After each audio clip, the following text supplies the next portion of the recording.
Traveler and Paimon. What a fantastic night! I'm still immersed in all the happiness and joy, like a candle floating on water. So are we, and that's why we're here to talk with you. Is there anything you want to know?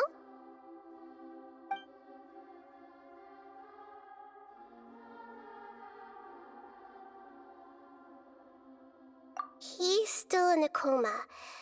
I've hidden him like how one would hide a feather. I know you have many misgivings about him, but as someone who had become a god, he has retained a number of very useful features. Don't worry, I'll keep an eye on him and make sure he doesn't do any evil. In addition, there are still some mysteries left in him. Some things may be very clear from my perspective, but he has still yet to understand them himself. His future will be determined by fate. After recent events, the Akasha can no longer function as it used to. I've given it some thought, and have decided to shut it down permanently. But this is definitely not a bad thing. Even from the beginning, I've been planning to shut it down. The Akasha's centralized administration of knowledge has always restrained people's curiosity and curtailed the number of paths available to them. I don't think this is good for Sumeru. Although people may initially feel a little uncomfortable with the loss of the Akasha, they will soon understand that this life is more suitable for them. And as for the future of Sumeru, I'm preparing to regain control of the academia. The former sages have received their punishment, but the new sages have yet to be selected. I will oversee the process personally. I hope that the new 6th grade sages will be more focused on academics. Sumeru needs such leaders more than ever. The other big issue is the people of King Deshret. All the residents of the desert, in fact. They have been mistreated for far too long. I've already taken some measures to address this.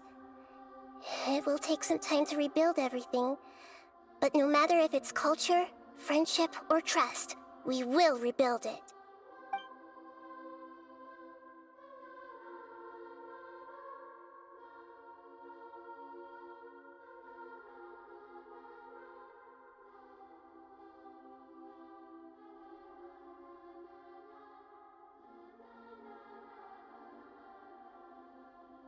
You mean, what happened after the doctor put you to sleep?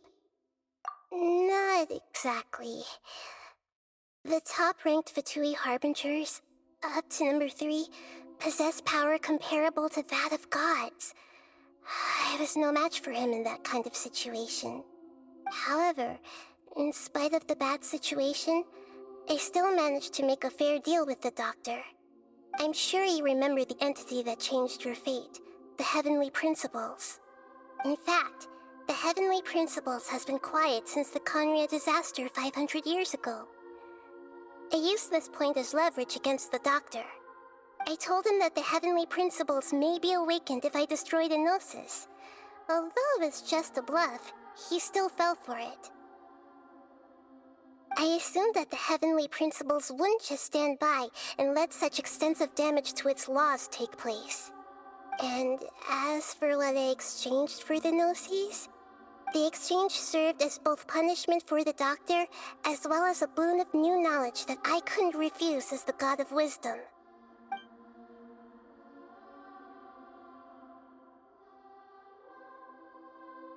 Is that where you're headed next? Fontaine, the Nation of Justice? As far as I know, that nation operates in a judicial system. Does their Archon personally judge people?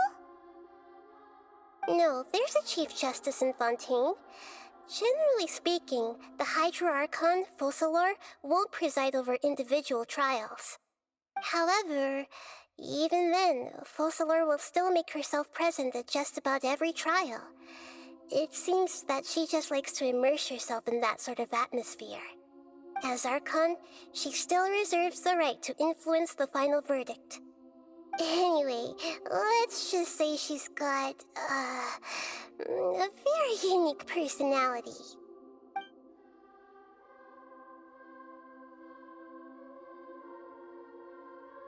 Are you sure? Isn't there something else you haven't asked about yet? Huh? You mean... About your sister. While you were resting at Gandharvaville, I took some time to perform an Irminsul search for information on your sister.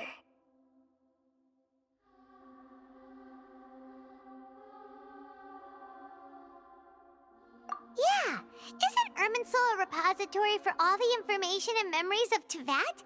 So there shouldn't be anything on him or his sister. This is true in your case. Irminsul indeed does not have any information on you.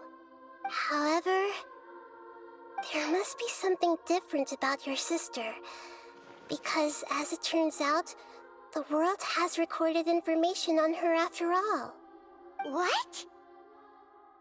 There is only one possible explanation. She belongs to this world.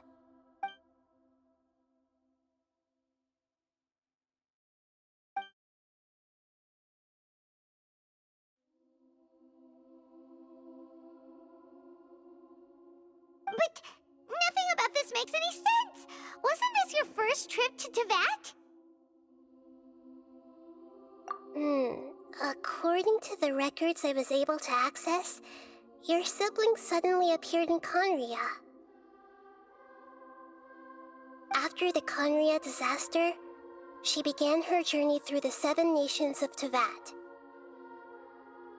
But just as her journey was about to reach its conclusion, the Irminsul records on her suddenly become fuzzy. What do you mean, fuzzy? Did something happen to her? All I know for sure is that somebody, for reasons only they can know, is deliberately obfuscating her fate. And whoever it is, if they can do that, who knows what else they're capable of. But even that wouldn't explain how she somehow comes from this world. Something else I noticed was that according to these records, the Fatui have not classified your sibling as one of the Descenders. What's a Descender? Paimon's never heard of it. Look, I'm sure you must be curious about the information I received from the Fatui in return for my gnosis, right? A very important part of the intel was about this world's Descenders. External beings, ones that don't belong to this world. Traveler, you are Teyvat's 4th Descender. Huh? So the Fatui count 3 other Descenders before the Traveler, and his sister isn't even one of them?